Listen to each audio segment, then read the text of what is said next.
17 years now. And I finally found a roommate that I love. Like, I really love living with.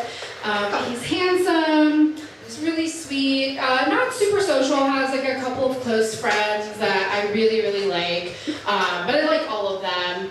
It's a little bit of fuckboy energy, which like kind of surprises me that I like that, but it works for him.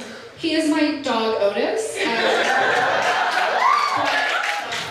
For those that have met him, he's really great. I say fuckboy energy because if you have met Otis, he is a cuddly little bug inside the house.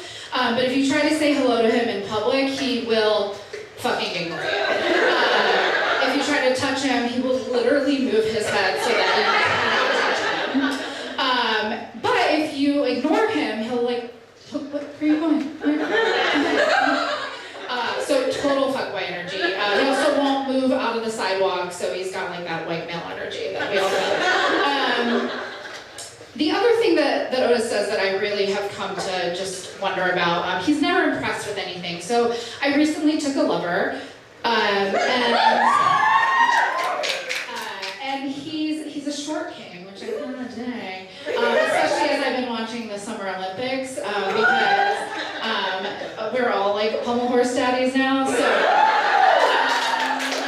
so my short king really puts in a lot of work, or so I thought, because Otis doesn't leave the bed, which like, you can think that's weird, it's whatever, like what am I gonna fucking do? He was there first.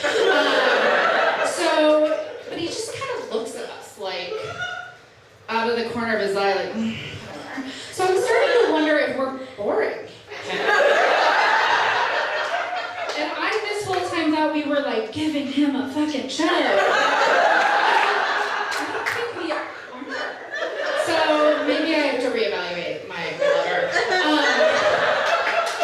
But after all this, he's not the weirdest roommate I've ever had.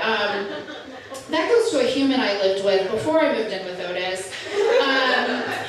We were doing a little get to know you, as roommates will do.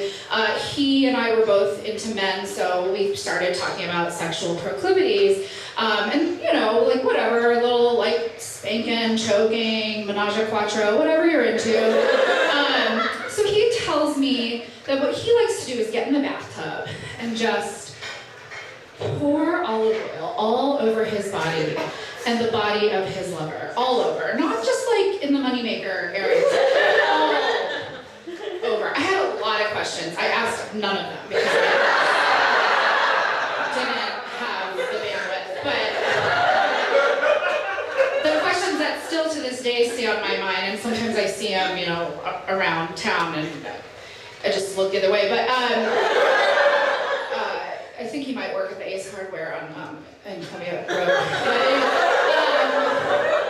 He, you know, was canola oil like lowbrow? Like, because olive oil is fucking expensive, guys. Like, just do cocaine off of someone's dick. Like, I don't know. Maybe he did that too, but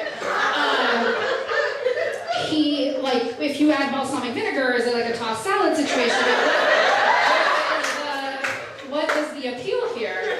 So what I left it at was like, please just don't use my olive oil. Like that, I like cooking. I spend a lot of money on olive oil. It's already expensive, like at its base, but like I buy really nice olive oil. My parents had just bought me this beautiful olive oil from Italy.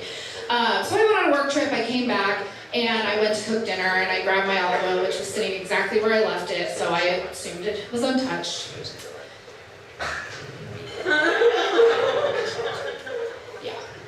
He used all my olive oil. He didn't even have the decency to fucking fill it up with like Costco brand bullshit olive oil. He just put it right back where he was. Like, I expect this gaslighting from straights. I don't expect this gaslighting from gays. I'm an ally too, and like this is bullshit. So we no longer obviously live together and haven't talked since. But as I grow older, I just turned 40 last year, you know, I'm actually really excited about it because it just means I'm creeping up closer to the time in my life where I can grow old with my gal pals, many of whom are here, except some of them went off and got married.